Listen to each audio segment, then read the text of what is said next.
যারা নিছে তারা অবশ্যই অনৈতিক বিবেকহীন মানুষজন, ছাত্রলীগের মানুষজন। কারণ ছাত্রলীগের নেতা পালাইতে পারছে, বড় বড় নেতারা।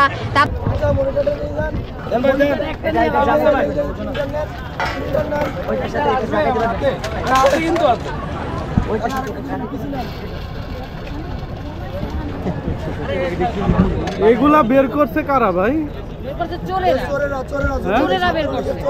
ছাত্রলীগের চোররা আছে না? না এগুলা তো হাত ধরো ওই হাত ধরো।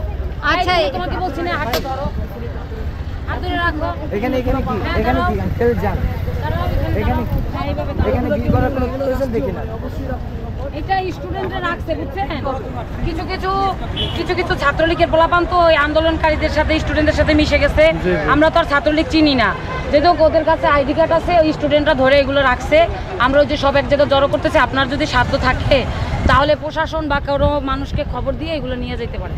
আমরা এরা কেউ নেওয়ার জন্য এগুলো আটকেই রাখি না। স্টুডেন্টরা ওই যে স্টোর রুমে রাখার জন্য এরা জড়ো করছে এক জায়গায়, সবাই হাতে হাতে নিয়ে যাচ্ছিল। না এটা তো বেসিক্যালি রাষ্ট্রীয় সম্পদ। রাষ্ট্রীয় সম্পদ সবারই রক্ষা করার দায়িত্ব। জি, এটা আমাদের ট্যাক্সের টাকায় কেনা, ঠিক আছে? এগুলো সবই আমাদের সম্পদ, আমরা কেন লুটপাট করব? এটা তো আসলে কোনো নৈতিকতার মধ্যে পড়ে না। যারা নিছে তারা অবশ্যই অনৈতিক বিবেকহীন মানুষজন, ছাত্রলীগের মানুষজন। কারণ ছাত্রলীগের নেতা পালাইতে পারছে, বড় বড় নেতারা।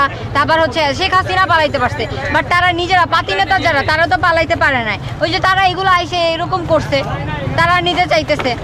দেখেন এই যে স্বাধীন করছি চুরির লাগে না ভাই, আমরা ভাই দেশটা স্বাধীন করছি চুরি করার জন্য না। এই যে সকাল থেকে চুরি হয়ে শুরু করছে, গণভবন যখনই দখল হয়েছে চুরি হওয়া শুরু করছে। দেশটা তো আমরা চুরি করার জন্য দখল করি। ছাত্র এখানে যারা আছেন দেখেন আমার চেহারা, সবাই ছাত্র। ছাত্ররা যখনই দাঁড়িয়েছে তখনই ন্যায় প্রতিষ্ঠা হয়েছে, যখনই দাঁড়িয়েছে তখনই ন্যায় প্রতিষ্ঠা হয়েছে। এবং আমি চাই সরকার জনগণের সবার সমর্থনে ছাত্রদের আছে, এর জন্য আজকে এই অবস্থা দেশের। এত কষ্ট করে এই যে ভাইদের রক্তের বিনিময়ে, সেটাই তারা বলতেছে। আর এখন তারা বলতেছে এটা স্মৃতি হিসেবে নিতেছে। কাদের স্মৃতি হিসেবে নিতেছে? জালিম সরকারের স্মৃতি হিসেবে নিতেছে, শেখ হাসিনার স্মৃতি হিসেবে নিতেছে, নাকি এই যে তাই আমার ভাইরা মারা গেছে, আমার ভাইরা যে শহীদ হয়েছে তাদের রক্তের বিনিময়ে নিতেছে? রক্তের দাম কি এত তুচ্ছ যে এইগুলো নিতেছে? এইগুলোর বিনিময়ে এত কষ্ট করে রক্তের বিনিময়ে এই যে আজকে সফলতা হওয়ার পরে চোরের অপবাদ যদি নিতে হয়, এগুলি ছাত্রলীগের পোলাপান করছে। ছাত্রলীগের পোলাপান, ছাত্র শেখ হাসিনার পান্ডা সন্ত্রাসীরাই এই গণভবন লুটপাট করছে। এগুলি জামাত শিবির কেউ করে নাই, বিএনপি লোক করে নাই, ছাত্রলীগের পোলাপান করছে।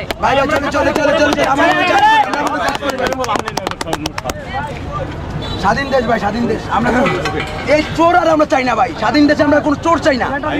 আমরা এই প্রজন্মটার স্লোগানে হবে কোনো চুরি না। বাংলাদেশে চুরি করতে করতে আজকে অবস্থা ভাই।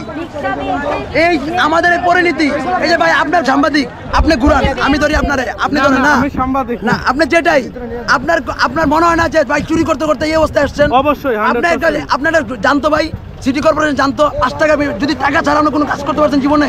কিচ্ছু করা গেছে না ভাই। আমাদের এই প্রজন্মটা আমরা জন্ম থেকে দেখে এসেছি চুরি, এবং এর জন্য আজকে এই অবস্থা। আমাদের দেশটা এইভাবেই। ঠিক আছে ভাই, এগুলো আপনারা একটু সংরক্ষণ করে রাখেন, রাষ্ট্রীয় সম্পদ। ধন্যবাদ।